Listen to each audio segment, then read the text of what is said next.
Assalamualaikum warahmatullahi wabarakatuh. Terima kasih kepada para Bapak Ibu Guru, juga Bapak Kepala Sekolah yang sudah berkenan hadir pada acara kegiatan diseminasi budaya positif pada pendidikan guru penggerak yang insya Allah akan dipaparkan oleh teman-teman kita yang akan mendiseminasikannya. Untuk itu, untuk mengefektivitaskan waktu, marilah kita buka acara ini dengan pembacaan basmalah bersama-sama. Baik Bapak dan Ibu Guru yang hebat, untuk selanjutnya kita akan langsung pada inti materi, yaitu tentang pemaparan budaya positif yang akan dibacakan oleh rekan saya yang akan dibawakan oleh Ibu Dian. Kepadanya dipersilakan.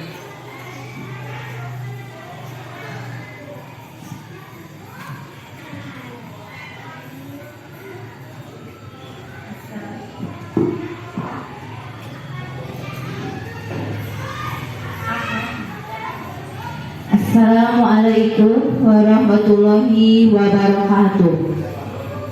Selamat siang kepada Ibu Bapak Guru semuanya. Terima kasih kepada pengatur acara yang telah memberikan waktunya. Terima kasih juga kepada Bapak Kepala Sekolah dan rekan-rekan guru yang lainnya yang telah menyempatkan waktunya untuk menghadiri diseminasi. Diseminasi ini merupakan tugas saya di program pendidikan guru penggerak, yaitu menyebarkan pemahaman dan penerapan budaya positif.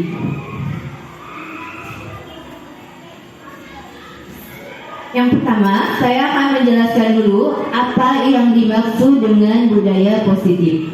Budaya positif di sekolah yaitu nilai-nilai dan kebiasaan-kebiasaan di sekolah yang berpihak pada murid agar mereka dapat berkembang menjadi pribadi yang kritis, penuh hormat, dan bertanggung jawab. Nah, ini merupakan beberapa contoh penerapan budaya positif di sekolah kita yang sudah kita terapkan. Yang pertama, membiasakan 5S, yaitu salam, sapa, sopan, dan santun. Nah, seperti bersalaman ketika bertemu dengan guru, mengucapkan assalamualaikum. Kemudian ada juga berkata santun, berkata sopan. Yang selanjutnya ini adalah kegiatan kebersihan, pembiasaan yang sudah kita lakukan di sekolah kita dan membuang sampah pada tempatnya. Kemudian kita juga menerapkan pembiasaan-pembiasaan lainnya seperti membaca ayat suci Al-Quran sebelum belajar, membiasakan literasi. Kemudian kita juga membiasakan anak-anak untuk makan sambil duduk. Dan yang terakhir, pembiasaan yang sudah biasa kita lakukan adalah melaksanakan sholat berjamaah, yaitu yang terdiri dari sholat duha dan sholat duhur berjamaah. Sebelumnya saya akan mengingatkan kembali, ini adalah yang saya pelajari di modul 1, yaitu tentang filosofi pendidikan Ki Hajar Dewantara. Tentunya kita sudah tidak asing lagi, kita sudah mengenal, kita di sekolah penggerak sudah belajar tentang filosofi pendidikan Ki Hajar Dewantara. Yang pertama, bahwa semua anak itu terlahir dengan bakatnya masing-masing. Semua anak itu unik. Yang kedua, budi pekerti. Yang ketiga, tugas guru menuntun bakat tersebut agar anak tumbuh dengan selamat dan bahagia. Kemudian, guru ibarat petani dan anak ibarat biji jagung. Yang kelima, kodrat alam dan kodrat zaman. Dan yang terakhir, berpihak pada anak. Nah, menurut filosofi pendidikan Ki Hajar Dewantara ini, karena anak itu berbeda-beda, berbeda latar belakang, berbeda juga karakter mereka, berbeda sifat, maka dalam pembelajarannya pun kita tidak bisa menyamaratakannya. Seperti yang sudah kita lakukan di sekolah kita, setiap pembelajaran kita melaksanakan dulu asesmen diagnostik. Yang selanjutnya, anak tersebut akan menerima pembelajaran sesuai dengan minat dan bakat mereka dan juga karakter mereka. Nah, berikut ini saya akan memaparkan konsep inti yang terdapat dalam modul 1.4. Yang pertama adalah disiplin positif dan nilai-nilai kebajikan universal. Yang kedua, teori motivasi, hukuman, dan penghargaan, dan restitusi. Yang ketiga, keyakinan kelas. Yang keempat, kebutuhan dasar manusia dan dunia berkualitas. Yang kelima, 5 posisi kontrol. Yang keenam, segitiga restitusi.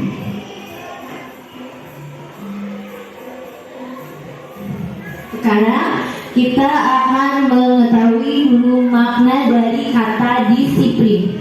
Disiplin itu sering dikaitkan dengan tata tertib, teratur atau kepatuhan pada peraturan. Disiplin juga sering dihubungkan dengan hukuman. Padahal itu sangat berbeda, karena belajar dengan disiplin tidak harus dengan memberi hukuman. Justru itu adalah salah satu alternatif terakhir dan kalau perlu tidak dilakukan sama sekali. Nah, seperti yang kita lakukan, mungkin yang sudah biasa kita lakukan, jika seorang anak ingin disiplin, maka kita selalu memberikan hukuman. Padahal hukuman itu tidak akan menyelesaikan masalah. Justru hukuman itu merupakan pilihan terakhir atau bahkan tidak dilakukan sama sekali. Dan jika anak tersebut ingin disiplin, maka kita harus dengan cara yang lain. Contohnya dengan memberikan contoh kepada mereka seperti penerapan 5S, dan kita juga harus memberikan contoh kepada mereka seperti pembiasaan sholat zuhur berjamaah. Juga kita memimpin mereka, bukan hanya menyuruh mereka. Selanjutnya, dari kata disiplin itu muncul kata disiplin positif. Disiplin positif yaitu upaya yang dilakukan seseorang kepada orang lain untuk mendapatkan suatu kepatuhan.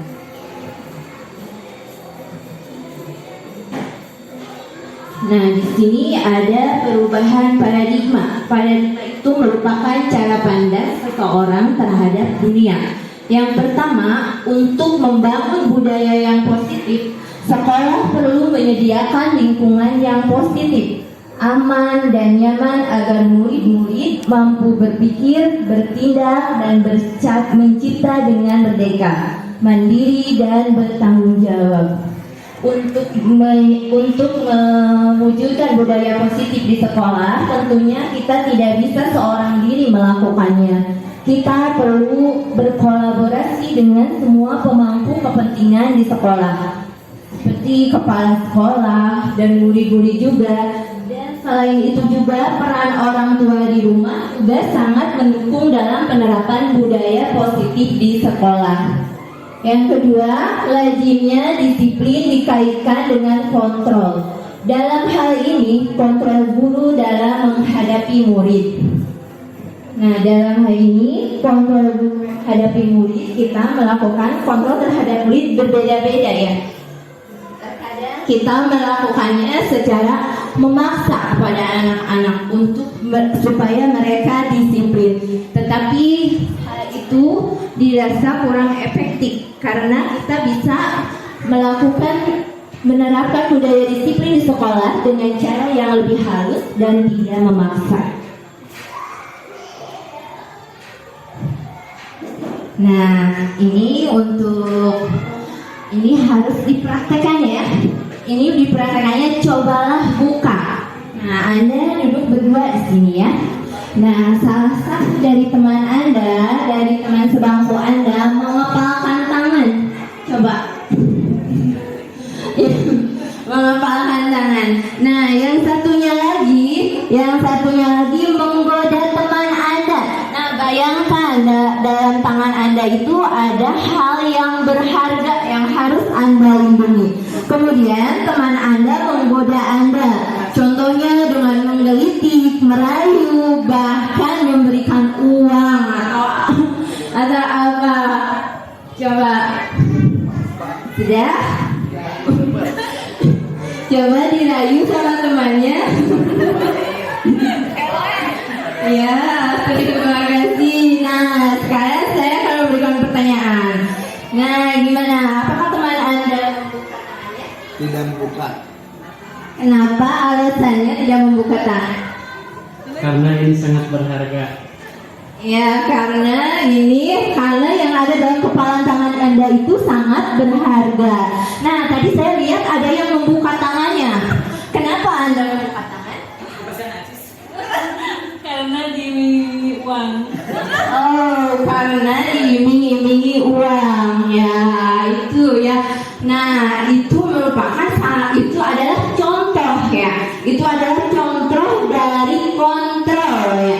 Jadi yang bisa mengontrol diri kita itu hanya diri kita sendiri. Contohnya tadi Pak Irfan tidak membuka kepala tangannya karena Pak Irfan merasa bahwa dalam tangannya ada sesuatu yang harus dilindungi. Nah, sedangkan tadi ibu membuka tangannya. Kenapa? Karena mungkin ibu tadi yang menggoda tadi memberikan sesuatu yang lebih berharga, terus dia membutuhkan apa yang ada di kepala tangan tersebut. Nah, jadi ini menunjukkan ini adalah kontrol ya. Nah, ini pertama lihat dulu di sini ada teori kontrol. Yang pertama, ilusi guru mengontrol murid. Nah, kita tidak bisa mengontrol murid itu, tidak bisa memaksa mereka. Tetapi kenapa murid-murid itu menurut kepada kita? Itu karena mereka dalam dirinya mengizinkan bahwa mereka dikontrol oleh guru tersebut. Nah, yang kedua, ilusi bahwa semua penguatan positif, efektif, dan bermanfaat. Nah, penguatan positif juga merupakan posisi kontrolnya. Ini untuk mengontrol seseorang ya, untuk dengan cara-cara yang positif, yaitu dengan cara yang tidak memaksa seperti tadi. Terus yang ketiga, ilusi bahwa kritik dan membuat orang merasa bersalah dapat menguatkan karakter. Nah, ini pemikiran di dalam kita menghadapi murid-murid ya. Terkadang kita menyelesaikan masalah dengan cara mereka membuat mereka merasa bersalah, yang padahal ini tidak bisa menguatkan karakter mereka. Yang keempat, ilusi bahwa orang dewasa memiliki hak untuk memaksa. Nah, ini kita juga tidak bisa memaksa murid kita untuk menuruti kemauan kita, tetapi kita harus menumbuhkan dalam diri mereka bahwa mereka akan menerapkan budaya disiplin di sekolah. Jadi kita harus bisa mengembangkan motivasi intrinsik dari dalam murid tersebut. Nah, sekarang bagaimana seseorang bisa berubah dari paradigma stimulus respon kepada pendekatan teori kontrol? Nah, ini yang pertama, ini yang sering kita pikirkan ya. Stimulus responnya realitas atau kebutuhan kita sama. Terkadang kita berpikir seperti itu, tetapi dalam teori kontrolnya seharusnya kita realitasnya bahwa kebutuhan kita itu berbeda. Nah, jadi sama ini juga dengan kebutuhan murid kita itu berbeda-beda. Jadi kita tidak bisa menyamaratakan mereka. Nah, yang kedua, semua orang melihat hal yang sama. Nah, ternyata dalam teori kontrolnya setiap orang memiliki gambaran yang berbeda. Yang ketiga, kita mencoba mengubah orang agar berpandangan sama dengan kita. Seharusnya kita berusaha memahami pandangan orang lain tentang dunia, karena semua orang itu tidak memiliki pandangan yang sama dan kita juga tidak bisa memaksa mereka. Yang keempat, perilaku buruk dilihat sebagai suatu kesalahan. Seharusnya kita memandang semua perilaku memiliki tujuan. terkadang kita memperlakukan murid kita yang melakukan kesalahan, yang melakukan perilaku buruk, dan kita langsung menghukum mereka karena kita menganggap itu sebuah kesalahan. Tetapi seharusnya kita menanyakan terlebih dahulu kenapa seseorang bisa berlaku seperti itu. Nah, yang selanjutnya, orang lain bisa mengontrol saya, dan yang bisa mengontrol saya hanya diri kita sendiri. Jadi motivasinya harus dari dalam, tidak dari luar. Yang bisa mengontrol saya itu hanya diri saya sendiri. Contohnya tadi dalam permainan cobalah buka tadi, itu yang bisa mengontrol diri kita hanya diri kita sendiri. Selanjutnya, pemaksaan ada pada saat bujukan gagal. Nah, terkadang kita berpikiran bahwa saat kita membujuk seseorang kemudian gagal mengikuti cara kita, kita akan melakukan pemaksaan kepada orang tersebut. Seharusnya yang kita pikirkan adalah kolaborasi dan konsensus untuk menciptakan pilihan-pilihan baru. Kita akan mencari jalan tengah dengan cara berkolaborasi dan bermusyawarah. Yang terakhir, model berpikir menang kalah. Seharusnya kita berpikir model berpikir menang-menang. Jadi kita, karena ini akan merusak hubungan ya jika ada persaingan di antara kita. Materi yang selanjutnya, ini ada nilai-nilai kebajikan universal.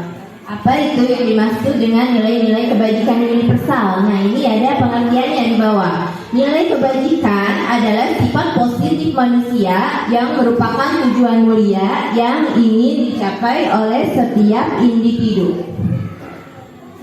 Nah, di setiap institusi itu atau di setiap organisasi memiliki nilai-nilai kebajikan universal yang berbeda. Ini ada salah satu nilai kebajikan universal yang diterapkan di sekolah-sekolah ya, ini di dunia pendidikan, yaitu profil pelajar Pancasila. Ini kita sudah mengetahuinya ya, ini sudah tidak asing lagi bagi kita. Tapi saya akan mengingatkan kembali. Yang pertama ada beriman dan bertakwa kepada Tuhan Yang Maha Esa dan berakhlak mulia. Yang kedua, mandiri. Ketiga, berkebinekaan global. 4, bergotong royong. 5, bernalar kritis. Yang terakhir, kreatif.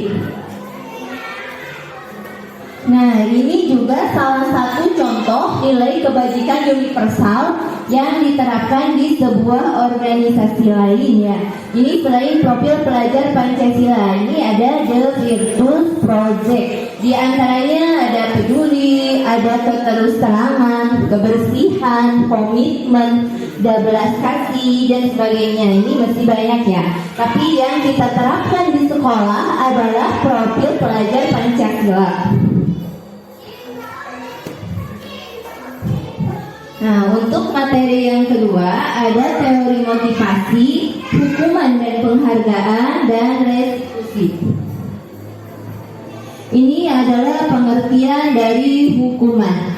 Hukuman adalah sebuah cara untuk mengarahkan sebuah tingkah laku murid agar sesuai dengan tingkah laku yang berlaku secara umum. Nah, hukuman ini dibuat secara sepihak ya.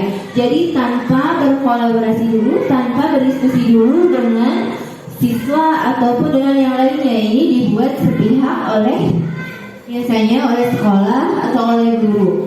Nah, yang kedua ada yang dimaksud dengan restitusi. Restitusi itu memberikan suatu kesempatan bagi murid yang melakukan pelanggaran untuk menghindari suatu hukuman.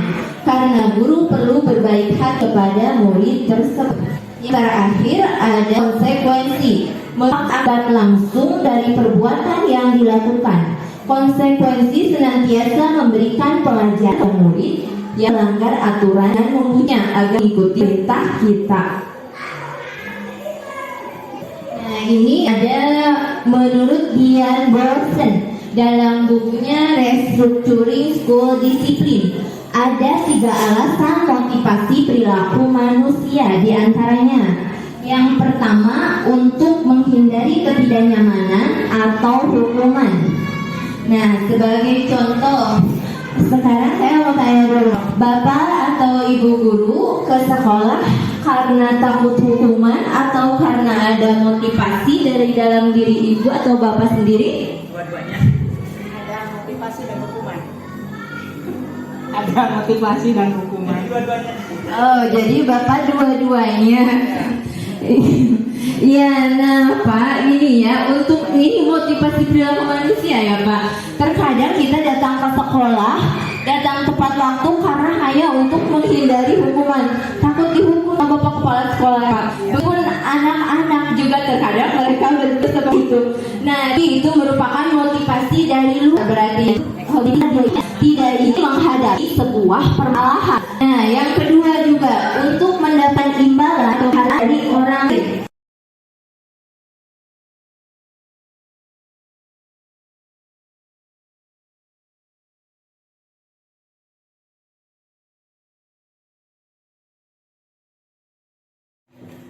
Assalamualaikum warahmatullahi wabarakatuh. Selamat siang, selamat sore, dan mohon maaf atas waktunya Bapak Ibu sekalian. Bismillahirrahmanirrahim. Pertama-tama saya panjatkan puja dan puji syukur kehadirat Allah Subhanahu wa taala yang sudah memberikan kepada kita kesempatan dan juga kenikmatan, baik itu nikmat iman maupun nikmat Islam, juga kesehatan baik lahir maupun batin. Salawat beserta salam tak lupa tercurah limpahkan kepada junjungan kita semua, yakni Habibana wa Nabiyana Muhammad sallallahu alaihi wasallam, la nabiyya ba'dahu amma ba'd. Terima kasih Bapak Ibu guru sekalian karena menyempatkan waktunya untuk saya bisa mendiseminasikan modul ini, karena mungkin di jam-jam seperti ini adalah jam-jam rawan dan jam-jam ngantuk ya Pak Bu. Terima kasih banyak atas waktunya dan juga kesempatannya. Saya di sini setelah saya beberapa bulan mengikuti pendidikan guru penggerak, akhirnya saya bisa berbagi atau bersharing bagi pengalaman kepada Bapak Ibu semua untuk mendiseminasikan tentang budaya positif, yakni menyebarkan pemahaman budaya dan penerapan budaya positif. Bapak dan Ibu, budaya positif di sini dari dulu juga kita sebagai pendidik sudah tahu tentang budaya positif. Namun saya hanya sedikit sharing saja ya Pak Bu tentang budaya positif yang ada di modul guru penggerak. Yang insya Allah mari kita akan bahas bersama-sama tentang budaya positif tersebut. Nah, dalam modul 1.4 itu adalah ada beberapa konsep dalam budaya positif. Yang pertama yaitu perubahan paradigma, motivasi perilaku manusia, disiplin positif, posisi kontrol restitusi, kebutuhan dasar manusia, keyakinan kelas, dan segitiga restitusi. Jadi nanti kita akan papar sedikit saja sebagai pengenalan. Semoga kita nanti ke depannya kan kita tidak asing lagi untuk menghadapi kurikulum merdeka nanti. Nah, di sini ada pembelajaran dengan paradigma baru. Saya ingin tanya kepada Bapak atau Ibu, apa itu paradigma? Sekilas saja mengingatkan atau mengulang kembali memori-memori kita yang dulu telah hilang karena berbagai macam pikiran, aktivitas, kesibukan. Kalau ibu-ibu pasti berat sama, tidak beda dengan saya. Kita belajar bersama-sama paradigma. Ibu tahu paradigma?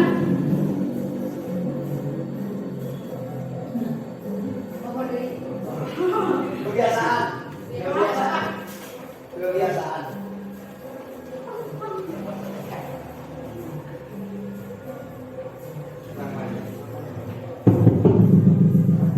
Terima kasih Bapak. Ada lagi dari teman guru yang lainnya, Ibu mungkin? Iya, paradigma itu adalah intinya adalah pola pikir, pandangan kita ke depan. Paradigma.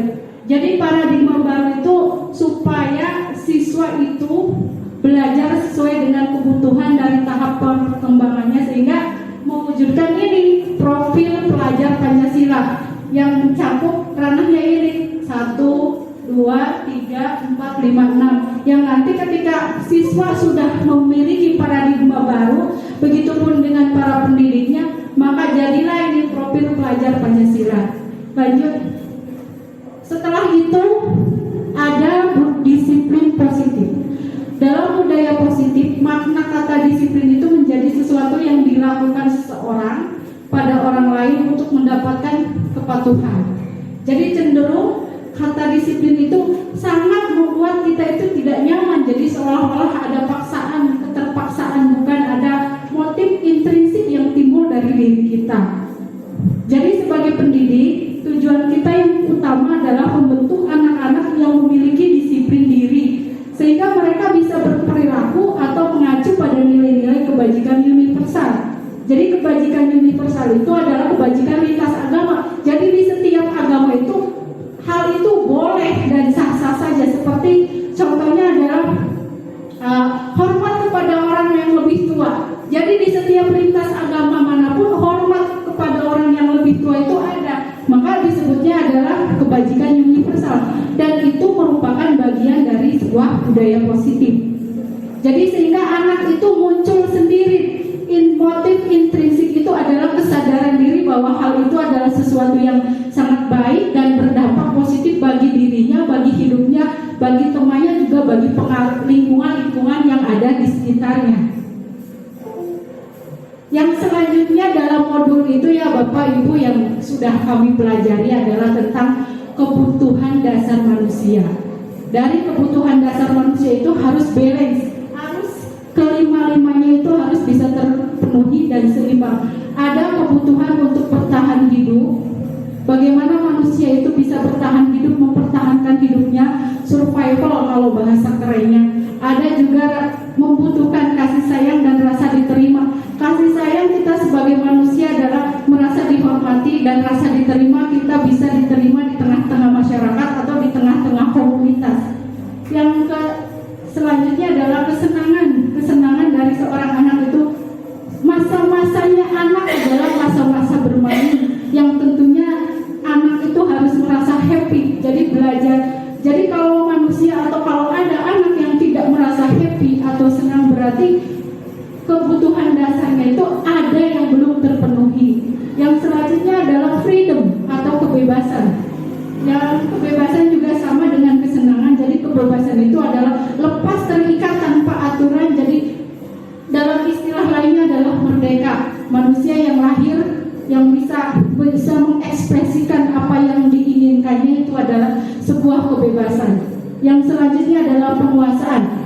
Itu sudah pasti, manusia namanya juga manusia, pasti ada rasa penguasaan. Itu adalah kepemimpinan, the power. Manusia itu akan ada saatnya mempunyai rasa ego, rasa ingin lebih atau ingin menjadi sesuatu yang wah. Jadi ini adalah mencakup dari kebutuhan 5 dasar pokok tersebut. Mohon maaf Ibu, sebelum dilanjutkan ya, saya mau ice breaking dulu. Saya mau tanya jawab. Ini tentang ice breaking, tanya jawab. Coba Bapak atau Ibu ada yang tahu kenapa matahari itu tidak panas? Coba Bapak, Ibu. Bapak tahu? Karena tidak dipegang. Bapak? Karena jaraknya terlalu jauh. Ibu? Karena jaraknya terlalu jauh. Ada yang tahu yang lebih tepatnya apa? Karena matahari itu bukan di daerah manapun ada cabangnya. Ada matahari Jogja, di Tasik, ada matahari Wal di Cirebon. Jadi pas masuk ke matahari itu nyes, adem, ada AC-nya gitu. Jadi tidak panas karena ada. Kalau mau ke matahari di Tasik boleh masuk, langsung adem kan? Yang panas apa ya Bu? Dompetnya. Coba sekali lagi tebak, kenapa kalau hidup itu tidak ditertawakan, tapi kalau mati malah tepuk tangan, malah gembira? Coba apa itu? Ini biar kita kita tidak ngantuk ya Pak Bu, karena kan sekarang jam-jam rawannya ngantuk, jenuh, jam-jam pulang. Jadi saya mohon supaya mencairkan suasana lah. Coba tolong yang tahu kenapa kalau hidup itu malah ditertawakan, tapi pas kalau mati itu malah tepuk tangan dan bersorak. Apa itu Bu? Mati lampu. Bu, mati lampu. Mati lampu. Konser musik. Bapak? Sama. Sama semua. Apa ya? Jadi yang kalau dibiarkan hidup menyala itu ditertawakan, kalau mati itu tepuk tangan bersorak, malah tepuk tangannya tuh ramai. Yaitu tiup lilin orang yang ulang tahun. Nah, kalau lilinnya ditiup kan tepuk tangan hore. Kalau lilinnya nyala kan dibiarkan. Tapi kalau lilinnya mati itu malah gembira, malah bersorak. Alhamdulillah ya. Bapak Ibu terima kasih. Sekarang bagaimana, dilanjut atau masih speaking lagi? Oke, lanjut ya. Selanjutnya adalah motivasi perilaku manusia. Motivasi merupakan dorongan yang timbul pada diri seseorang secara sadar atau tidak sadar untuk melakukan suatu tindakan dengan tujuan tertentu. Nah, ini motivasi. Motivasi itu menghindari dari ketidaknyamanan dan hukuman. Yang kedua, motivasi mendapatkan imbalan atau penghargaan dari orang lain. Yang ketiga adalah dengan motivasi murid akan menghargai nilai-nilai kebajikan yang ada pada dirinya. Nah, di sini ada tadi disiplin sosial, disiplin dengan konsep identitas gagal. Cara mendisiplinkan yaitu yang akan menghasilkan sebuah kegagalan adalah dengan hukuman. Hukuman memang bisa mendisiplinkan, tapi efeknya akan membuat siswa menjadi takut, tidak nyaman, dan siswa akan menyembunyikan kesalahan. Jadi otomatis membuat siswa untuk belajar berbohong, yang kemudian siswa bisa menjadi minder karena sering dihukum. Pastinya siswa merasa bahwa dirinya adalah seorang yang terus-terus salah dan dipersalahkan. Yang selanjutnya adalah ketika ada pemberian penghargaan, sebenarnya memang di sisi lain penghargaan itu bisa memotivasi, tapi kalau di sini efek dari penghargaan itu tidak efektif. Jadi bisa merusak hubungan.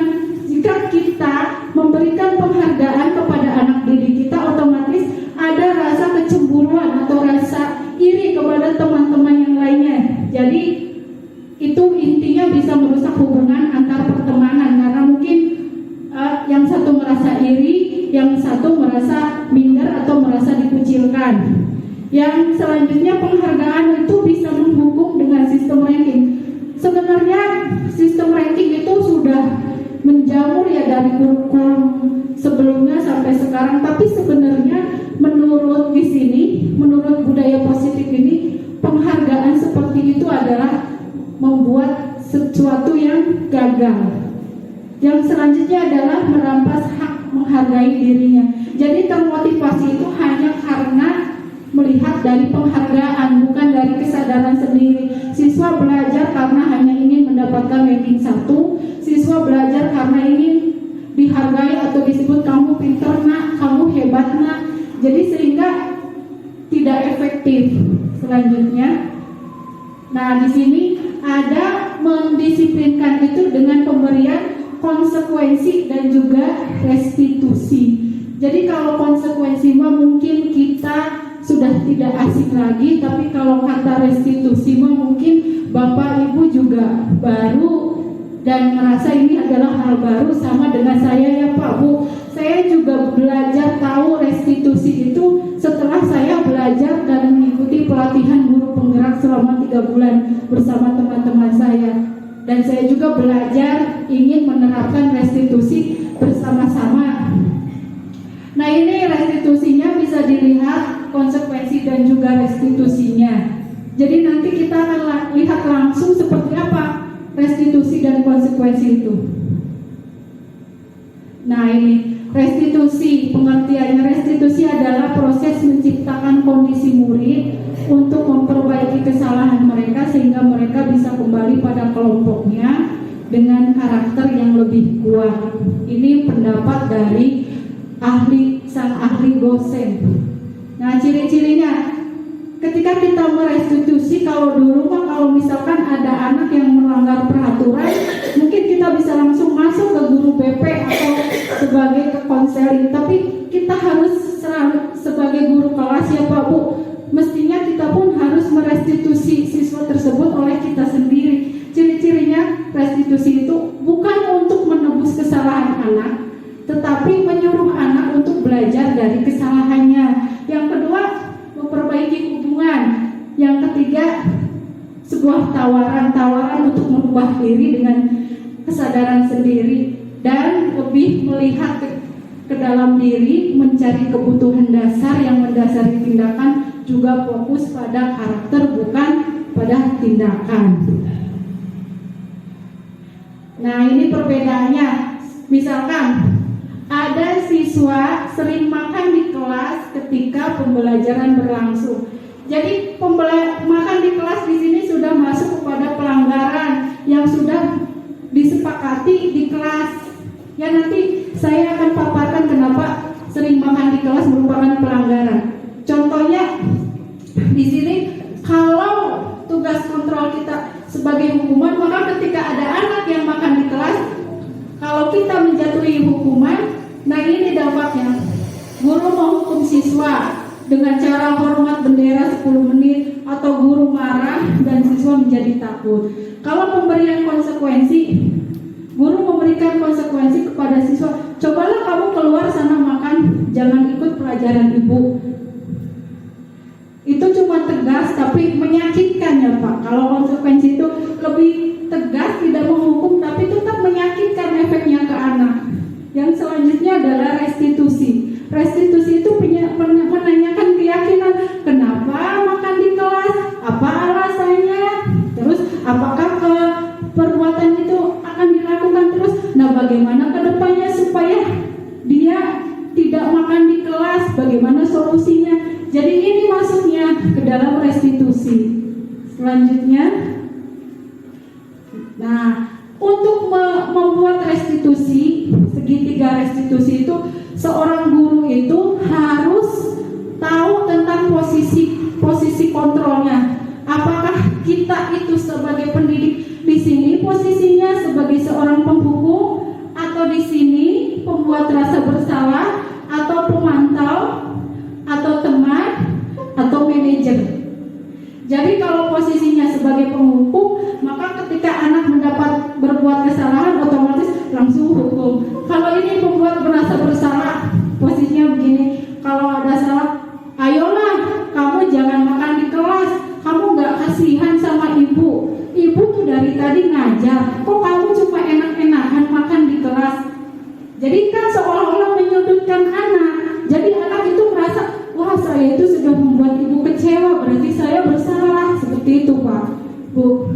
Yang selanjutnya adalah pemantau. Cuman kayak pemantau itu kayak CCTV, kayak dilihat, nanti kamu makan ya tadi di kelas pas pelajaran ibu. Jadi seperti itu pemantau. Terus teman, kalau teman itu ngobrolnya langsung, lebih baik sih diantara dari 1, 2, 3 teman itu lebih baik.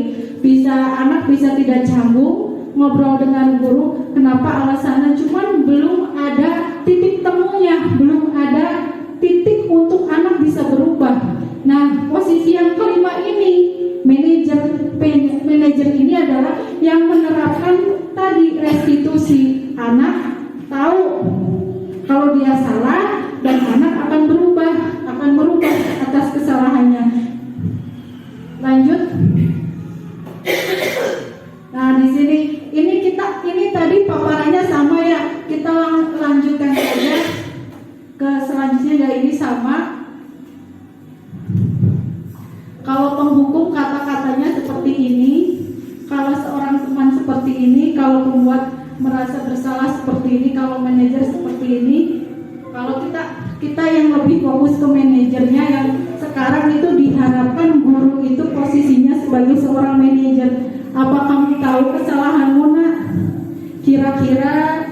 bagaimana kamu akan memperbaikinya. Jadi anak itu jangan disuruh, jadi dia mengakui kesalahannya, dia tidak akan mengulanginya, dan dia sudah mempunyai konsekuensi atau mempunyai keyakinan bahwa dia tidak akan mengulanginya dan berjanji akan lebih baik lagi. Itu dari dirinya, bukan atas karena paksaan dari orang lain.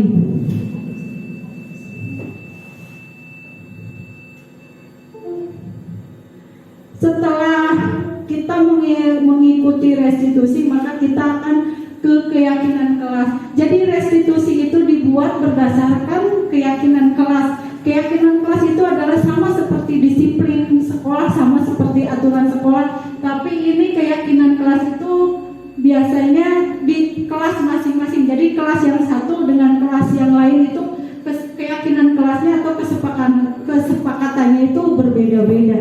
Coba kira-kira kalau seandainya Bapak atau Ibu ya disuruh membuat keyakinan kelas, kira-kira apa yang Bapak Ibu tulis nanti? Seperti contoh begini, keyakinan kelas 4 di SDN 1 Bayasari itu yang sudah disepakati adalah belajar, berdoa sebelum dan sesudah pembelajaran. Ini betul.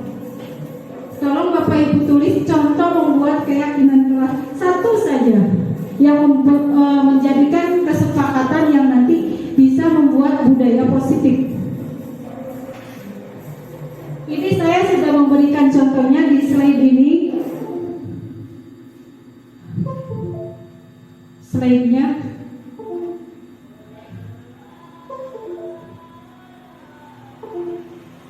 Nah, ini contohnya Pak. Ini adalah contoh-contoh keyakinan kelas yang dibuat, yang membuatnya itu anak-anak, nanti bisa menjadi kesepakatan bahwa ini adalah aturan di kelasnya yang akan menjadi keyakinan.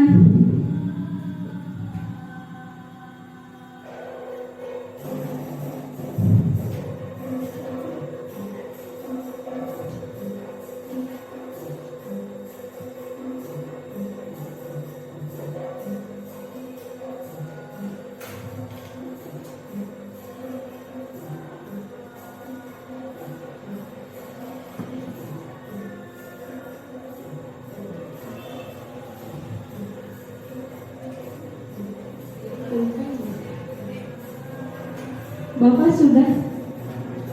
Terima kasih. Terima kasih.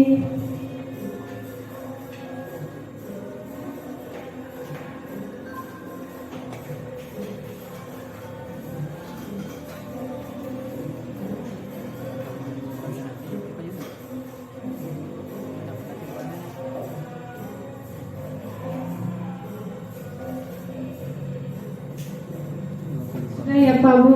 Nah, ini keyakinan kelas dari Bapak Kepala kita, kalau membuang sampah sembarangan dan malu membuang sampah sembarangan. Bagus Pak. Nah, nanti ditempel di sini, ditempel di sebuah papan dari masing-masing, ditempel dari masing-masing anak. Jadi kalau misalkan ada yang sama di sini, berdoa sesudah dan sebelum pembelajaran juga oke. Kalau misalkan ada yang sama, nanti kita jadikan satu. Kalau misalkan yang ini sama membuang sampah, yang ini sama membuang sampah, jadi kita ambil salah satunya. Nah, nanti ditempel di papan yang nanti bisa dilihat. Ini yang membuatnya anak sendiri, anak di kelas itu. Jadi dia tahu kalau itu, kalau membuang sampah sembarangan itu adalah bukan hal yang baik. Dan nantinya anak itu akan ingat. Jadi kesan-kesan dalam budaya positif itu suatu saat akan terus diingat sampai kapanpun. Seperti berdoa sebelum dan sesudah pembelajaran itu sudah menjadi pembiasaan rutin. Jadi tidak makan saat pembelajaran berlangsung. Kalau ada anak yang melakukan makan saat pembelajaran berlangsung, itu sudah melanggar keyakinan kelas. Bukan melanggar tata tertib sekolah, tapi melanggar keyakinan kelas. Karena keyakinan kelas yang dibuat di kelas itu kan sudah disatukan ini. Nah, misalkan kalau ada kasus anak yang makan di kelas, berarti anak tersebut melakukan sudah menyalahi keyakinan kelas, seperti itu. Biar tidak jenuh, Coba ice breaking lagi. Kalau kau suka hati tepuk tangan. Kalau kau suka tepuk tangan. Kalau kau suka hati dan memang begitu. Kalau suka hati tepuk tangan. Kalau kau suka hati tepuk meja. Kalau kau suka hati tepuk meja. Kalau kau suka hati dan memang begitu. Kalau suka hati colek teman. Colek teman yang jelek. Aduh, alhamdulillah ya sudah bisa ketawa lagi di tengah-tengah kejenuhan. Kita lanjut ya Pak Bu, biar cepat selesai.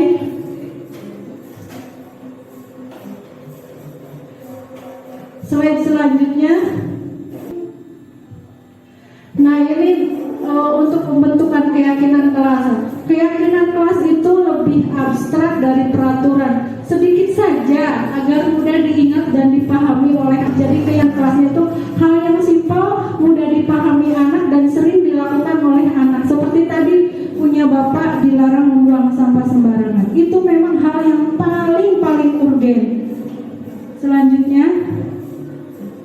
Nah ini tadi segitiga restitusi tadi tahapan-tahapannya. Kita langsung ke contohnya saja. Contoh penerapan segitiga restitusi pada sebuah kasus.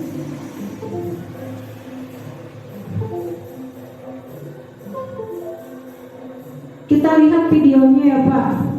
Ada dua kasus, dua permasalahan anak yang harus direstitusi oleh guru kelasnya. Kita mulai pada video 1, kasus 1, siswa dan terlambat ke sekolah.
Baik Bapak Ibu, ini adalah video utuhnya dari mulai awal siswa telat ke sekolah sampai siswa sudah direstitusi dalam tahapan-tahapannya. Yang pertama lihat slide pertama itu adalah identitas.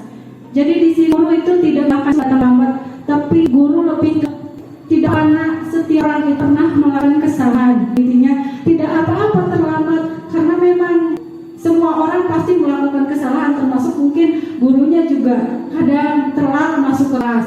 Jadi itu untuk identitas maksudnya, bukan untuk menghakimi anak itu kamu salah, kamu datang. Yang selanjutnya validasi yang sah. Jadi kira-kira ke anak tuh kalau keyakinan kelas kita itu apa? Diingat lagi. Keyakinan kelas itu adalah satu, tidak boleh telat ke sekolah, tidak boleh makan saat pelajaran, tidak boleh terlambat ke sekolah.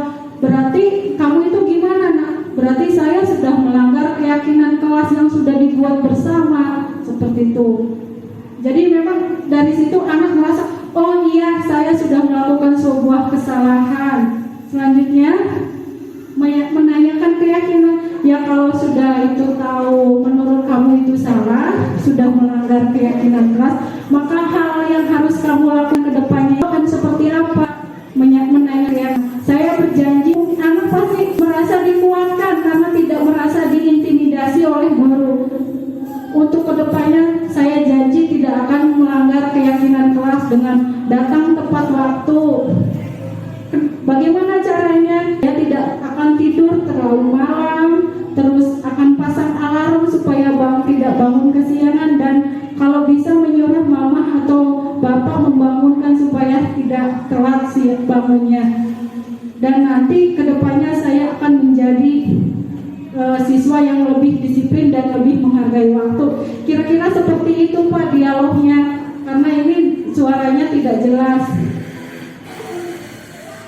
Yang kedua adalah kasus anak yang makan pada saat pelajaran berlangsung. Ini juga melanggar dari keyakinan kelas yang sudah dibuat bersama guru kelasnya. Kita lihat videonya.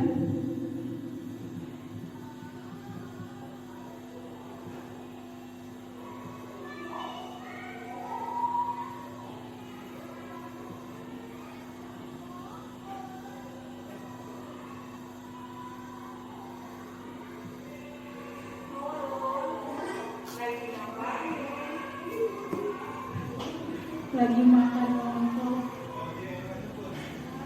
Nah setelah itu sama dengan yang pertama, akan melakukan 3 langkah segitiga itu, 3 langkah memanggil anak secara terpisah ya, tidak di depan umum untuk menstabilkan identitasnya, bahwa yang dilakukannya itu adalah sesuatu yang melanggar keyakinan kelas. Yang kedua, memvalidasi tindakan yang salah, bahwa anak tersebut memang mengakui ada alasannya kenapa bisa melanggar keyakinan kelas. Yang selanjutnya, berjanji bahwa sudah ada motif intrinsik atau diri yang timbul anak untuk tidak melakukan atau mengulangi, serta tahu solusi dan bagaimana mensiasatinya supaya tidak melanggar keyakinan kelas lagi. Jadi seperti itu fungsinya. Dalam penerapan program disiplin positif ini, hendaknya guru memiliki standar kepribadian, profesional, dan juga sosial yang baik, di mana guru mampu berefleksi posisi kontrolnya saat ini, bagaimana perjalanan dirinya sebagai seorang among. Among itu adalah, kalau itu lebih ke fasilitator. Jadi guru itu bukan sesuatu yang memaksakan siswa, tapi sebagai pendamping yang mengarahkan atau menuntun siswa sesuai bakat dan minat yang dimiliki oleh siswa. Jadi guru itu hanya sebagai among belajar dan akan menjadikan manusia yang mandiri, merdeka, dan bertanggung jawab. Dan ini sesuai dengan standar pendidikan nasional kita. Jadi untuk selanjutnya ini, guru bergerak Indonesia maju. Setuju Pak Bu?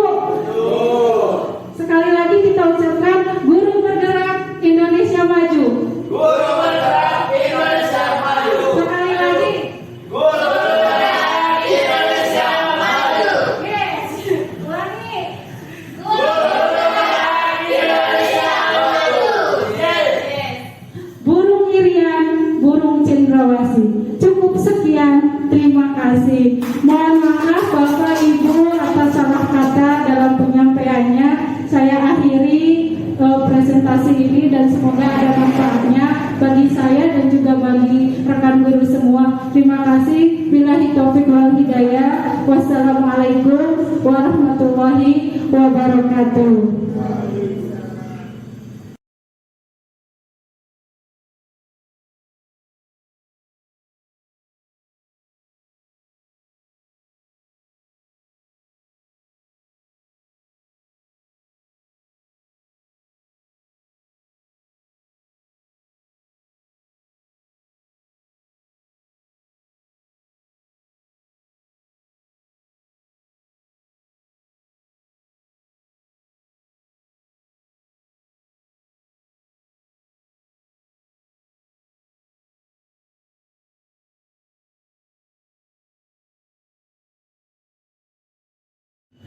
Setelah saya mempresentasikan, mohon kiranya untuk Bapak dan Ibu Sudi memberikan tanggapan dari presentasi yang sudah saya lakukan, dan ini akan menjadi motivasi dan juga perbaikan saya.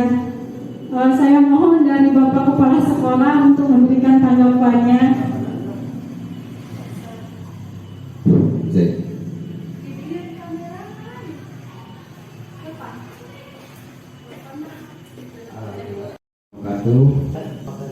Terima kasih sesuatu yang diberikan untuk menyampaikan kenapa kegiatan presentasi guru bergerak ini. Yang pertama saya paling terima kasih kepada Ibu menyelesaikan tugas sampai belum selesai yang baru beberapa persen lah untuk sampai akhir. Dan tanggapan ini mungkin ini sangat bagus sekali untuk diterapkan di dalam pembelajaran meskipun sekolah yang belum melaksanakan kurikulum merdeka atau belum kepada guru penggerak yang lain. Bahkan alangkah baiknya juga kegiatan destinasi ini melibatkan seluruh guru, baik yang sudah maupun yang belum terdaftar di guru penggerak. Dan ini merupakan motivasi juga kepada rekan-rekan yang lain begitu hebatnya sebagai seorang guru penggerak. Itu mungkin masukan dari saya, dan mudah-mudahan Ibu tetap semangat terus berjuang sampai berhasil untuk mengembangkan lebih maju lagi. Sekian, terima kasih. Assalamualaikum warahmatullahi wabarakatuh. Terima kasih Bapak Kepala yang sudah memberikan apresiasi, dan Bapaknya insya Allah kita bisa maju bersama-sama dan berkolaborasi bersama-sama demi memajukan dunia pendidikan. Saya mohon satu lagi tanggapannya dari guru kelas, dari Bapak pengawas. Assalamualaikum warahmatullahi wabarakatuh.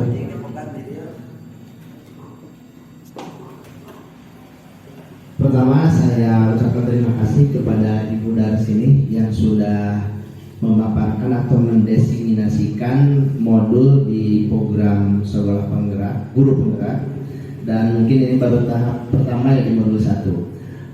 Menurut saya sangat luar biasa melihat awal Ibu Daris ini sebelum menjadi guru penggerak, dan sekarang setelah ada pelatihan sekitar 3 bulan, luar biasa dengannya. Cara penampilan, cara IT-nya sangat luar biasa. Memang program pemerintah ini sangat menunjang untuk dunia pendidikan masa kini.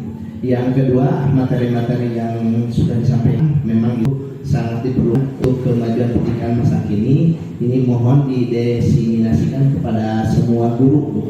Jadi supaya guru-guru mengetahui bagaimana cara mengajar dan cara menghadapi anak di masa sekarang. Itu mungkin harapan pemerintah yang disampaikan atau diterapkan di guru penggerak. Ibu sebagai model nanti Jatinegara khususnya menjadi dan Ibu dari luar biasa lebih maju lagi. Ibu sangat hebat. Terima kasih. Wassalamualaikum warahmatullahi wabarakatuh. Terima kasih tanggapannya Bapak-bapak hebat semua. Saya mohon satu lagi dari yang tanggapannya cukup sekian, cukup dari Bapak pengawas dan juga Bapak kepala sekolah. Baik Bapak, coba lihat ini ada apa setelah slide ini. Ada kejutan, biasanya habis ini ada apa? Coba kita lihat. 1, 2, 3, apa itu Pak? Semut itu. Artinya kalau layar sudah begini berarti sudah selesai ditonton, sudah harus dimatikan TV-nya, bukan dimatikan orangnya. Bapak Bu, terima kasih banyak, terima kasih waktunya, dan semoga semuanya bermanfaat. Saya ucapkan sekali lagi, billahi taufiq wal hidayah. Wassalamualaikum warahmatullahi wabarakatuh.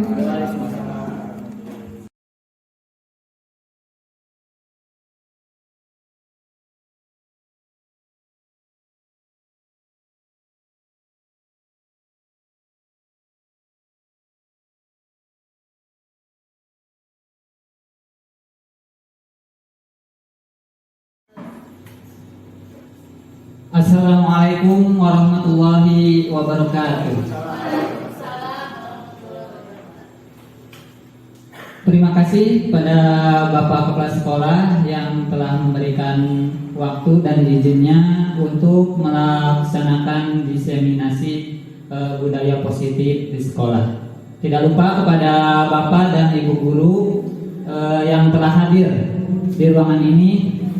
Terima kasih atas kehadirannya dan telah bekerja sama untuk belajar bersama saya karena saya masih dalam tahap pembelajaran. Materi yang selanjutnya yaitu materi yang ketiga, saya membahas tentang keyakinan kelas. Keyakinan kelas, hukuman dan penghargaan. Mengapa tidak peraturan saja? Mungkin yang Bapak dan Ibu tahu, yang ada itu dari dulu mungkin adanya peraturan.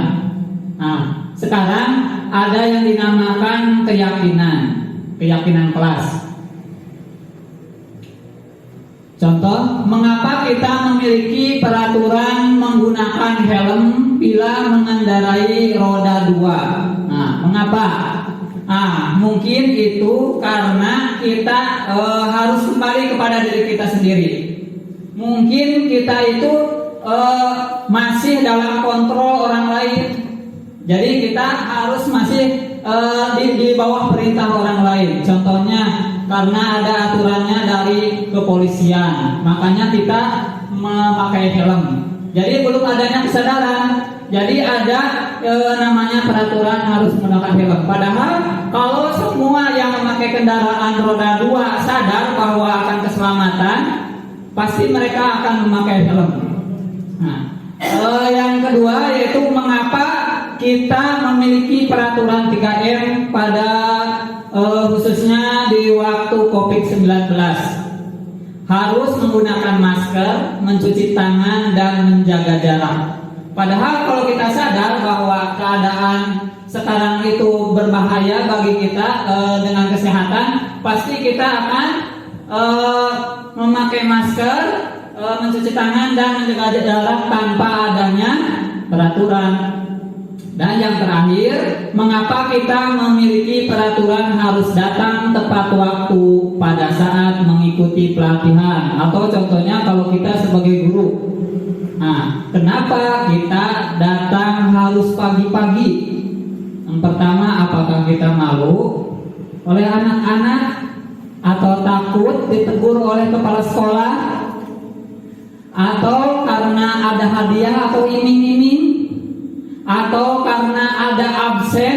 Sekarang ada absen online yang dari HP? Atau karena kesadaran diri kita?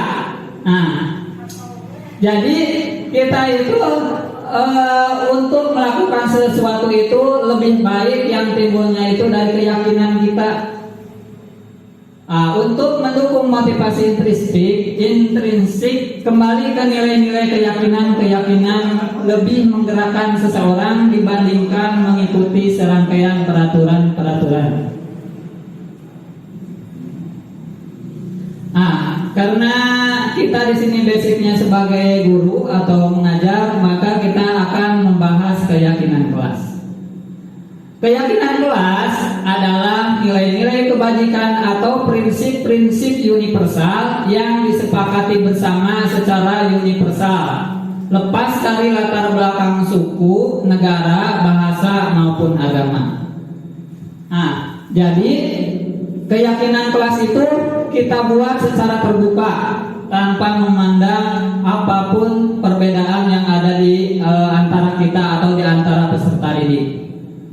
Jadi untuk membuat keyakinan kelas, sebelumnya guru itu harus memberikan sosialisasi kepada peserta didik apa yang dinamakan keyakinan kelas atau menjelaskan pula kepada peserta didik makna dari disiplin yang telah tadi disampaikan oleh Bu Diani di materi sebelumnya. Bila sudah mengetahui dan sudah mengerti apa yang dinamakan disiplin dan apa itu keyakinan kelas, maka guru menyuruh peserta didik untuk membuat keyakinan kelas. Keyakinan kelas biasanya menghindari kata-kata tidak, menghindari kata-kata jangan. Jangan membuang sampah sembarangan, digantinya membuang sampah pada tempatnya. Jadi menghindari kata tidak atau jangan. Jadi kata-kata positif yang dibuat seperti jangan berbicara kasar di sekolah. Nah, diganti. Jadi kata-katanya itu berbicara sopan di lingkungan sekolah. Nah, seperti itu contohnya. Pembentukan keyakinan kelas. Keyakinan kelas bersifat abstrak daripada peraturan yang lebih rinci dan konkret. Yang kedua, keyakinan kelas berupa keyakinan kelas berupa pernyataan-pernyataan yang universal, jadi yang secara umum, jadi tidak terikat. Pernyataan keyakinan kelas senantiasa dibuat dalam bentuk positif seperti tadi, jadi menghindari kata-kata tidak atau jangan. Keyakinan kelas hendaknya tidak terlalu banyak sehingga mudah diingat dan dipahami. Jadi maksud tidak terlalu banyak itu tidak terlalu panjang dibuatnya, jangan terlalu panjang. Jadi anak-anak akan mudah mengingatnya walaupun mereka yang membuatnya, tapi mereka diarahkan untuk membuat kalimat yang singkat. Apalagi kalau anak-anak SD ya, kalau untuk membuat kalimat itu agak susah. Jadi mungkin kalau di SD itu dalam membuat keyakinan kelas itu harus diiringi oleh kita ya.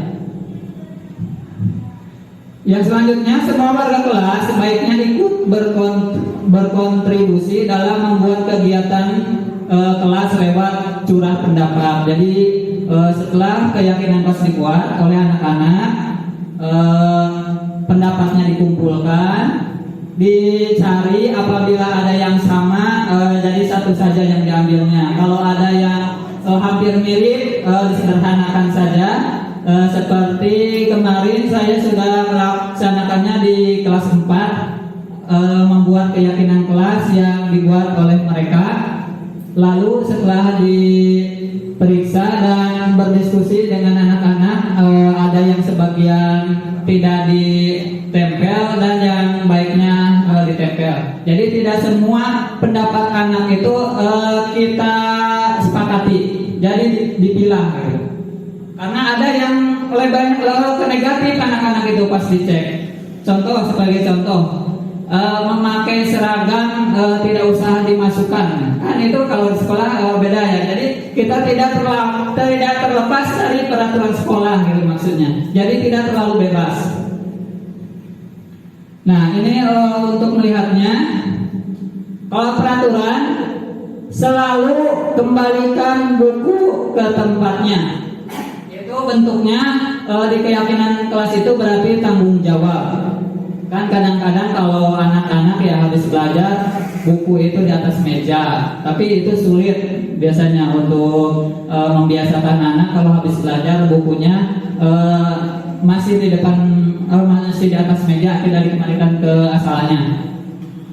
Yang kedua, peraturan itu dilarang mengganggu orang lain. Kalau nilai kebajikan yang ditujunya yaitu menghormati orang lain dan diri sendiri. Jadi kalau di peraturan itu dilarang, kalau di keyakinan langsung menghormati orang lain dan diri sendiri.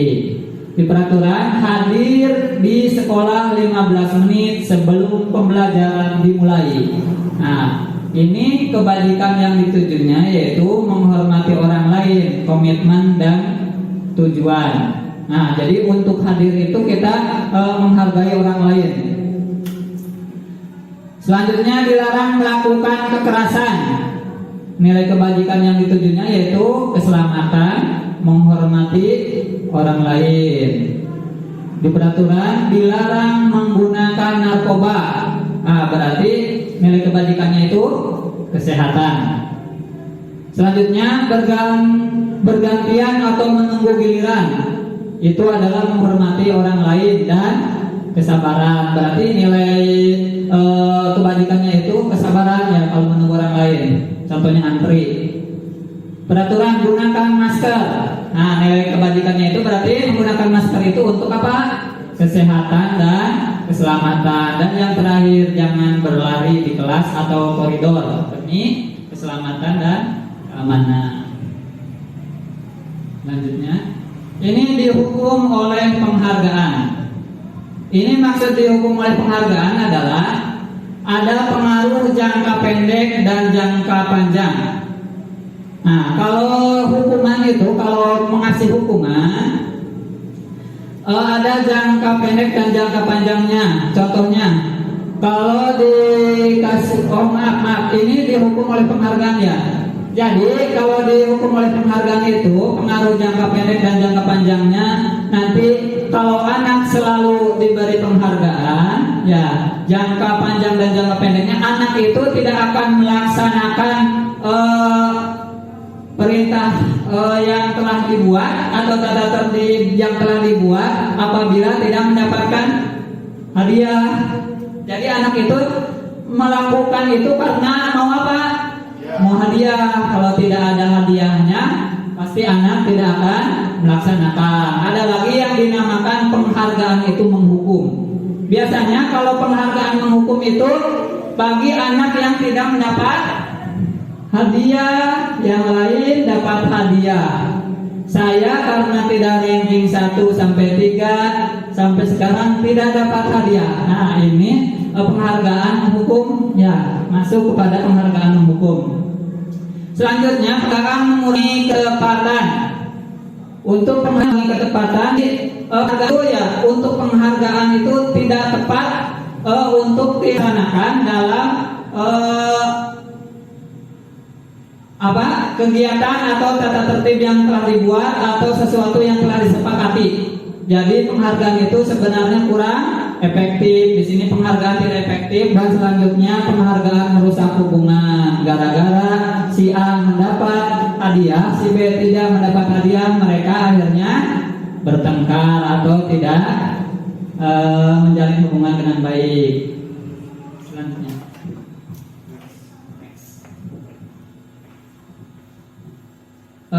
Ini tindakan buruk dan hukuman atau konsekuensinya. Yang pertama yaitu mencatat 100 kali di dalam buku kalimat saya tidak akan terlambat lagi karena terlambat sekolah, berarti ya. Bertanya ke Pak Ohim, Bapak, menurut Bapak ini hukuman atau konsekuensi? Konsekuensi. Yang kedua, lari mengelilingi lapangan basket 2 kali karena terlambat sekolah. Ibu ya. Hukuman. Yang ketiga, murid diminta untuk push up 15 kali karena tidak menggunakan masker ke sekolah. Menurut Ibu. Hukuman. Hukuman. Bagian yang mana? Menggantikan kertas belum ya? Menggantikan kertas tugas teman yang telah dicoret-coret. Menurut Pak Kepala Sekolah, konsekuensi. Membersihkan tumpahan air di meja tulis karena tersenggol pada saat belajar. Menurut Pak Nalim, olahraga. Maaf, hukuman atau konsekuensi? Konsekuensi. Meminta murid tidak mengenakan sepatu seharian. Bayangkan di sekolah karena tidak mengenakan sepatu hitam. Apa? Hukuman. Yang terakhir, lari mengelilingi lapangan basket 2 kali karena terlambat 10 menit untuk pelajaran olahraga. Apa kira-kira? Hukuman. Untuk jawabannya kita lihat. Next. Ya, ini mencatat 100 kali di dalam buku kalimat saya tidak akan terlambat lagi karena terlambat sekolah itu merupakan hukuman. Karena ini bersifatnya sepihak, ya, tanpa ada kesepakatan terlebih dahulu. Terus ini tidak ada gunanya bagi yang dihukum. Kenapa harus menulis sebanyak itu? Apa gunanya? Jadi mungkin ini kurang bermanfaat. Dan ini biasanya kalau hukuman itu sepihak, kadang-kadang si anak tidak tahu kalau terlambat itu apa konsekuensinya. Jadi sekaligus oleh gurunya disuruh menulis. Nah, ini biasanya yang seperti ini yang sepihak hukuman. Yang kedua, lari mengelilingi lapangan basket 2 kali karena terlambat hadir di sekolah. Kenapa harus mengelilingi lapangan ya? Nah, kecuali kalau bagian olahraga, kan ini tidak ada kata-kata bagian pelajaran apanya, jadi tidak jelas. Ini merupakan hukuman. Yang ketiga yaitu hukuman. Kenapa hukuman? Murid diminta untuk push up 15 kali. Sama ini seperti nomor 2. Jadi hukuman itu biasanya menyakitkan si korban. Kalau menyakitkan biasanya itu berupa hukuman. Yang selanjutnya menggantikan kertas tugas teman yang telah dicoret-coret. Kenapa ini konsekuensi? Nah, karena kita telah mencoret-coret kertas temannya sehingga harus menggantinya. Kan itu konsekuensi. Yang dicoret-coretnya kertas, yang digantikannya juga kertasnya. Jadi itu konsekuensinya. Yang selanjutnya membersihkan tumpahan air di meja tulis karena tersenggol pada saat belajar. Ini juga sama konsekuensi. Kalau membersihkan tumpahan air di meja tulis karena terlambat datang sekolah itu hukuman. Ini karena menyambung, karena si dia menyenggol air di meja, terus dia yang membersihkannya itu nyambung, berarti itu konsekuensi. Yang selanjutnya yaitu murid disuruh untuk mengenakan sepatu seharian di sekolah karena tidak mengenakan sepatu hitam. Murid disuruh untuk mengenakan, mungkin ini salah cetak ya, seharusnya murid disuruh tidak mengenakan sepatu seharian, mungkin ini salah ketik. Nah, ini bentuknya hukuman. Yang terakhir, lari mengelilingi lapangan basket 2 kali karena terlambat 10 menit untuk pelajaran PJOK. Nah, kalau untuk pelajaran PJOK ini nyambung. Kalau yang tadi, yang push up dan yang basket, dan itu pelajarannya tidak ditentukan bagian pelajaran apa. Karena yang terakhir ini bagian pelajaran PJOK, jadi nyambung. Lari mengelilingi lapangan basket, jadi sesuai ya, karena pelajarannya olahraga, makanya tidak hukuman tapi konsekuensi. Biasanya hukuman tidak nyambung ya, kalau konsekuensi nyambung. Nah, sekarang perbedaan hukuman dan konsekuensi. Hukuman, sesuatu yang menyakitkan harus terjadi. Jadi tadi saya juga ya, kalau hukuman itu menyakitkan si korban, ini nyambung ya, sesuatu yang menyakitkan. Konsekuensi, sesuatu harus terjadi. Kalau konsekuensi seperti tadi menyenggol gelas, lalu membersihkannya atau membereskannya. Yang kedua, membuat anak sakit fisik. Contohnya seperti tadi disuruh mengelilingi lapangan atau disuruh push up ya. Kalau konsekuensi, membuat anak merasa tidak nyaman. Jadi hanya tidak nyaman dalam jangka waktu pendek. Nah, gitu. Yang selanjutnya, anak membenci kedisiplinan. Jadi anak benci, bukannya dia jadi disiplin, tapi malah benci kedisiplinan. Kalau di konsekuensi, anak menghargai disiplin. Ya, jadi mereka tahu, seharusnya begini, seharusnya begini. Kalau di hukuman, anak malah jadi jadi tidak jadi membenci kedisiplinan. Yang kedua, hukuman itu adalah paksaan. Anak dipaksa untuk mengelilingi lapangan, contohnya karena terlambat. Yang selanjutnya yaitu di konsekuensinya yaitu stimulus tanggapan. Jadi anak tanggap apa yang mereka lakukan, kesalahan apa yang mereka lakukan, mereka harus bertanggung jawab. Hukuman yaitu mendorong anak menyakiti diri sendiri. Contohnya tadi kata Bu Diani di materi sebelumnya, ada anak yang disuruh ke depan lalu pegang hidung ya kalau nggak salah. Nah, jadi itu bisa menyakiti diri sendiri, apalagi sampai angkat kaki. Ya, mungkin ada pengalaman di Bapak Ibu guru kalau zaman dahulu, karena mungkin saya juga pernah menjadi anak sekolah, pernah seperti itu ya. Di konsekuensinya mendorong anak agar mudah menyesuaikan diri. Selanjutnya, konsep diri yang buruk, di konsekuensi konsep diri yang baik. Selanjutnya, anak belajar untuk menyembunyikan kesalahannya. Contohnya begini, anak membawa mainan atau main bola di depan sekolah. Karena takut dihukum oleh seorang guru, maka anak berbohong. Bolanya disembunyikan. Pas ditanya siapa yang bawa bola, nggak ada. Tadi siapa yang main bola, nggak tahu. Nah itu karena anak takut hukuman karena bersalah. Kalau dikonsekuensi, anak belajar untuk mematuhi peraturan. Jadi dia akan selalu mentaati peraturan. Yang terakhir, di hukuman marah, merasa bersalah, dipermalukan, merasa tak dihargai. Jadi anak merasa terkucilkan. Apalagi kalau bapak dan ibu guru saat mengajar masih melakukan praktek-praktek hukuman, nanti anak-anak di dalam hatinya mungkin ada merasa marah, merasa bersalah, merasa dipermalukan, merasa tidak dihargai dan sebagainya. Kalau dikonsekuensi, kehilangan hak, dibuat tidak nyaman, diasingkan untuk sementara. Jadi perbedaannya sementara. Lanjut. Yang selanjutnya yaitu materi yang kedua. Sebelum ke materi yang kedua, kita briefing dulu. Ada pertanyaan, siap untuk dijawab. Pertanyaannya yaitu,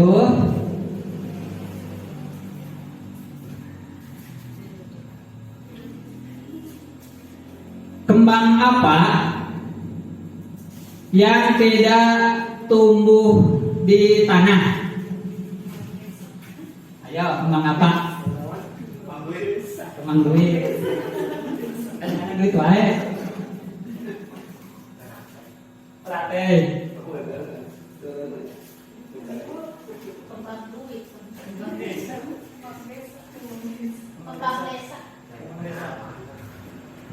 Yang paling tepat yaitu kembang api. Kembang api kan tidak tumbuh di tanah. Yang selanjutnya,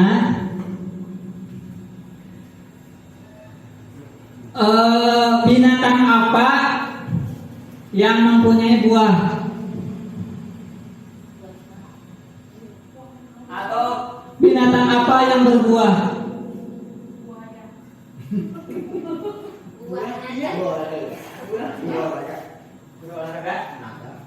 Oh, 100. Jadi binatang yang mempunyai atau yang berbuah adalah naga, karena ada buah naga. Karena takut kesorean, dilanjutkan saja. 2 cukup. Yang selanjutnya adalah kebutuhan dasar manusia. Kebutuhan dasar manusia itu yang pertama yaitu kebutuhan untuk hidup. Ya. Jadi manusia itu melakukan sesuatu itu pasti ada alasannya. Yang pertama karena kebutuhan hidup, yang kedua cinta kasih, yang ketiga kesenangan, penguasaan dan kebebasan. Lanjut. Ini ada kasus di sekolah. Ibu Ani, guru kelas 5 di SD Pelita Hati, sedang bingung menghadapi ulah salah satu murid di kelasnya, namanya Agus. Kebetulan Pak Agus tidak ada. Beberapa anak telah datang dan mengeluhkan Agus yang seringkali meminta bekal makan siang dengan paksa. Jika Anda menghadapi situasi seperti Ibu Ani, apa yang akan Anda lakukan? Bagaimana? Terus, apa lagi? Siapa lagi yang berpendapat? Apa yang akan Ibu lakukan apabila ada anak yang selalu meminta makanan secara paksa? Dinasehati, ditanya apa alasannya. Jadi yang pertama ditanya dulu. Jadi apa alasannya melakukan hal itu? Lanjut Bu. Dalam konteks penerapan disiplin positif, Ibu Ani sebaiknya mencari tahu alasan Agus melakukan tindakan tersebut agar mengetahui kebutuhan mana yang sedang berusaha dipenuhi Agus. Jadi jangan langsung kita tegur Jadi kita harus mencari tahu dulu permasalahan si Agus. Kenapa si Agus selalu marah? Kenapa selalu memaksa minta makanan pada temannya? Kasus pertama, apabila jawaban Agus karena ia lapar dan orang tuanya tidak membawakan bekal makan siang, berarti Agus itu kebutuhannya adalah bertahan hidup. Banyak orang untuk bertahan hidup melakukan kesalahan-kesalahan atau kejahatan, bisa mencuri, ya, membegal dan sebagainya. Karena itu untuk hidupnya. Jadi kalau dia tidak melakukan hal itu, mungkin dia tidak akan hidup. Contohnya seperti itu. Itu jadi si Agus itu berarti untuk bertahan hidup kalau si Agus tidak dibekali oleh orang tuanya dan kalau dia lapar. Yang kedua, apabila jawaban Agus karena ia senang temannya jadi memperhatikan dia, jadi ingin diperhatikan teman, contohnya teh. Ya, karena ingin diperhatikan dia temannya, berarti kebutuhannya adalah cinta dan kasih sayang. Jadi dia mau diterima, jadi dia berulah. Padahal dia tidak lapar, tapi dia mau diperhatikan. Wah, itu si Agus selalu minta makanan. Selanjutnya adalah apabila jawaban Agus adalah dia merasa hebat. Nah, ini beda lagi. Dia merasa hebat karena temannya jadi takut dan menuruti keinginannya. Berarti kebutuhannya adalah penguasaan atau pengakuan atas kemampuan. Nah, jadi bakat anak atau sifat anak berbeda-beda. Yang selanjutnya, apabila jawaban Agus karena dia merasa bosan dengan bekal yang dibawakan ibunya. Nah, padahal si Agus dikasih bekal oleh ibunya, tapi bagaimana? Bosan, selalu dibawakan bekal yang sama, asin deui. Nah, kebutuhannya adalah kebebasan atau kebutuhan akan pilihan. Jadi mau bebas, mau milih. Biasanya si Agus dikasih tempe nih. Nah, kalau yang lainnya ada yang bawa daging, jadi si Agus mau daging, mau bebas, gak mau tempe terus. Nah, itu. Yang selanjutnya adalah apabila jawaban Agus adalah karena iseng saja, dia menikmati ekspresi wajah temannya yang kesal karena diambil makanannya. Kebutuhannya adalah kesenangan. Jadi dia mungkin senang kalau usil kepada temannya, padahal dia tidak ada keperluan makan, ya, tapi cuma iseng saja kepada temannya. Itu berarti kebutuhannya adalah kesenangan. Next. Mungkin materi dari saya dicukupkan sekian karena posisi kontrol akan dilanjutkan oleh Bu Darsini.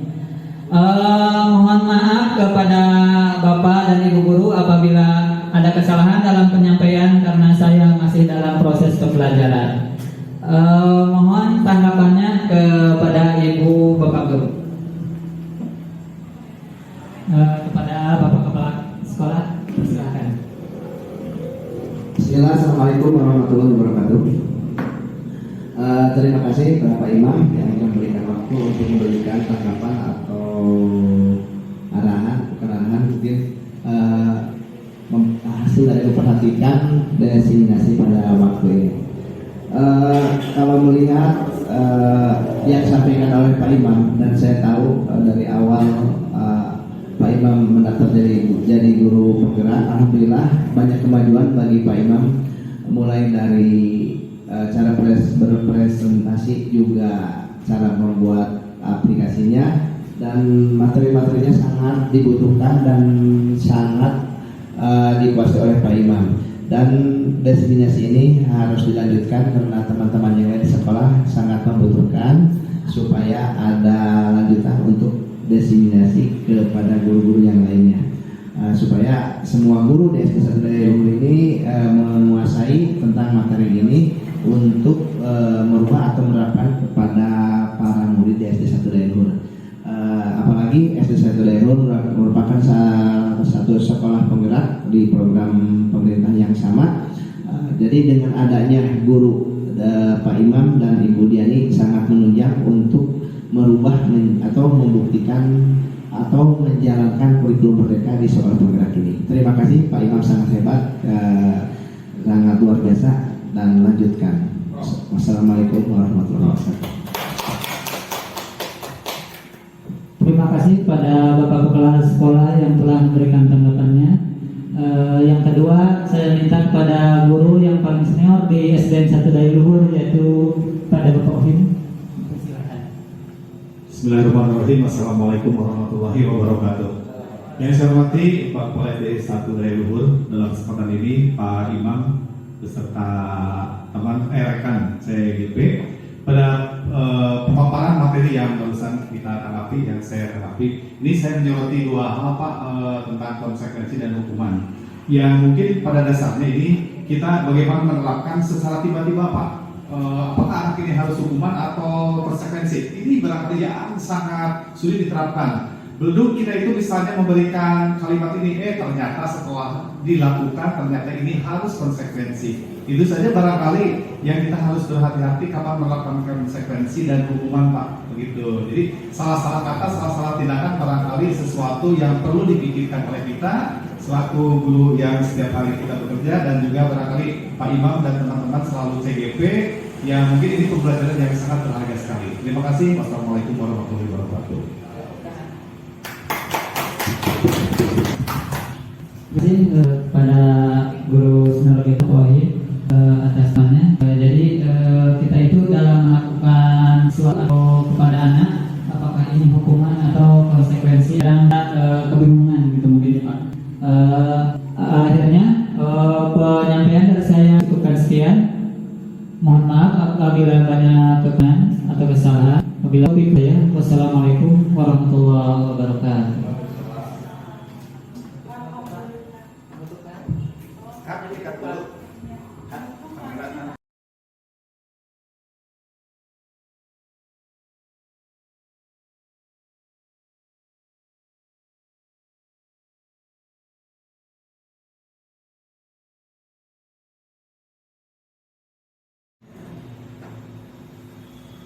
Terima kasih. Akhirnya rangkaian acara dari awal sampai akhir diseminasi budaya positif ini telah rampung dan berjalan dengan lancar dan sukses juga luar biasa. Terima kasih support dan dukungannya pada para rekan guru dan juga Bapak Kepala Sekolah. Kami selaku pengatur acara mohon pamit dan mohon undur diri. Sampai ketemu di kesempatan lain, dan semoga kita semua dalam keadaan sehat walafiat dan diberikan umur panjang. Terima kasih. Ilaliko, saya pengatur acara mohon pamit mewakili teman-teman sekalian. Billahi taufiq wal hidayah. Wassalamualaikum warahmatullahi wabarakatuh. Dan acara di seminasi ini saya tutup dengan ucapan hamdalah bersama-sama.